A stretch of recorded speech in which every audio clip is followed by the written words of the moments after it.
السلام علیکم ویورز، آپ دیکھ رہے ہیں زہرا حرین یوٹیوب چینل۔ آج کا ہمارا ٹاپک ہے غسل اور وضو۔ ہم غسل اور وضو کے بارے میں بات کریں گے۔ اپنے ٹاپک پر بات کرنے سے پہلے آپ سے ایک چھوٹی سی ریکویسٹ ہے، آپ ہمارے چینل زہرا حرین کو سبسکرائب کریں اور سبسکرائب کرنے کے ساتھ ہی ساتھ بیل آئیکن کے بٹن پر کلک کریں تاکہ ہمارے آنے والی تمام ویڈیوز آپ تک پہنچ سکیں۔ غسل میں بعض چیزیں سنت ہیں جن کو کرنے سے ثواب ملتا ہے، اور اگر نہ بھی کریں تو بھی غسل ہو جاتا ہے۔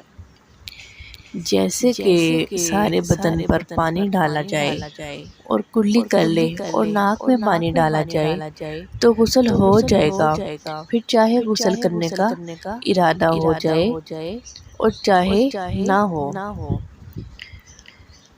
اگر پانی میں برستے پانی میں اس نیت سے نہائے کہ گرمی ہے یا ٹھنڈک کے لیے، اس نیت سے برستے ہوئے پانی میں نہائے،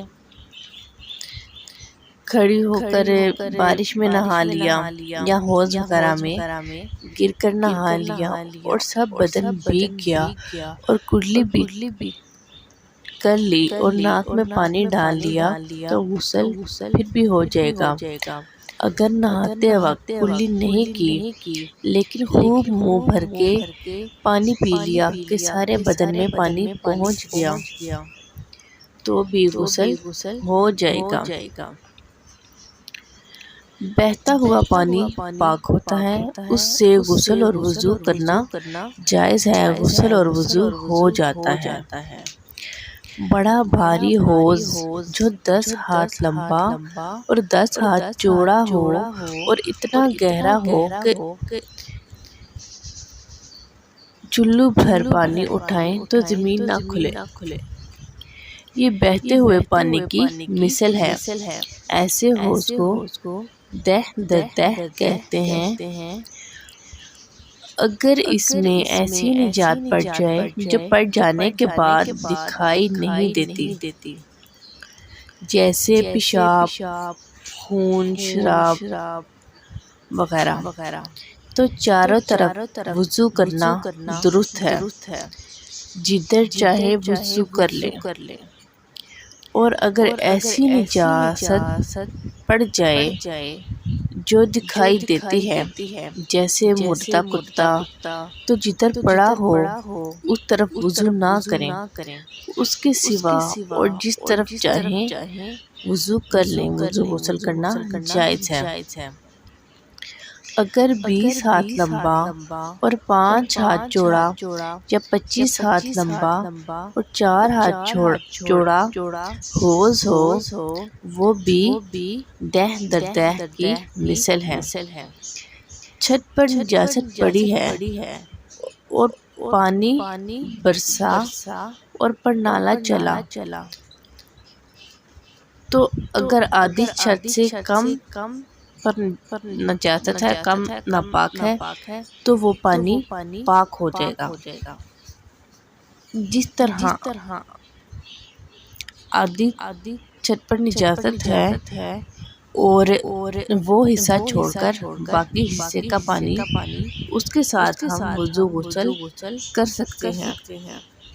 جس کی پیدائش پانی میں ہو، ہر دم پانی میں رہتا ہو، ایسا جانور مینڈک، کچھوا، کیکڑا وغیرہ، تو اگر پانی کے سوا اور کسی چیز میں مر جائے، شیرہ، دودھ وغیرہ، تو وہ ناپاک نہیں ہوتا۔ اور خشکی کا مینڈک اور پانی کا مینڈک دونوں کا ایک ہی حکم ہے۔ مردار کی کھال کو جب دھوپ میں سکھایا جائے، مردار جانور کوئی بھی ہے، جب اس کی کھال کو دھوپ میں سکھایا جاتا ہے تو وہ ناپاک نہیں رہتی۔ اس کے ساتھ اس کو کسی بھی چیز میں استعمال کرنے سے بہتر ہے، جائز ہے، استعمال کر سکتے ہیں۔ اس کے ساتھ جو بھی کرنا چاہیں اس پر نماز پڑھنا بھی درست ہے، اور مشق وغیرہ بنا کر اس میں پانی رکھنا بھی درست ہے۔ کتا، بندر، بلی، شیر وغیرہ جن کی کھال بنانے سے پاک ہو جاتی ہے، بسم اللہ پڑھ کر ذبح کرنے سے بھی حلال، ان کی کھال جو ہے پاک ہو جاتی ہے، اور دھوپ پر رکھنے سے، دھوپ پر رکھ کر خشک کرنے سے بھی ان کی کھال پاک ہو جاتی ہے۔ مردار کے بال اور سینگ اور ہڈی اور دانت، یہ سب چیزیں پاک ہیں، اگر پانی میں پڑ جائیں تو نجس نہ ہوں گی۔ تو یہ تھا ویورز آج کا ہمارا ٹاپک۔ اب انشاءاللہ بہت جلد نیکسٹ ٹاپک کے ساتھ ملاقات ہوگی، تب تک کے لیے مجھے دیجیے اجازت۔ اللہ حافظ۔